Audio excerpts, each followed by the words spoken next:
How to deactivate your Instagram account. If you are not sure if you want to delete your Instagram account, you can deactivate. Easy and quickly, just follow this step by step. Just tap right here in the bottom right corner, tapping right here. After that, you will tap at the top right corner in this 3-line point. It will show this new main screen of Instagram configuration. After that, you will see this option, your account, meta, and after that, account center. Password, security, personal details, add preference. Tap right here in these options until it shows this new screen. In this screen, you must to scroll down until you find the account settings. In the account settings, you will looking for to personal details. When you find the personal details, tap right here in these options. It will show this screen.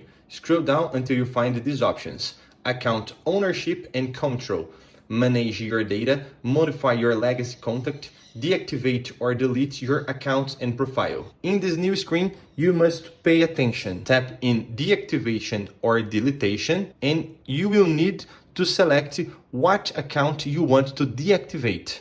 In my case, I want to deactivate the Instagram account. I will tap right here. It will show two options. Be careful to you do not touch in wrong place. If you want to deactivate your account, tap right here, like my screen. If you want to delete your account, tap right here. But we want to deactivate for a few time. Scroll down until you find continue or cancel and tap in continue and all will be done. You just need to answer many accounts, tap in continue and you will be done. Thank you, my dears. Until the next video, leave a comment down here if this step-by-step works. If this step-by-step doesn't work, comment what happened with you. Thank you, until the next video and see ya.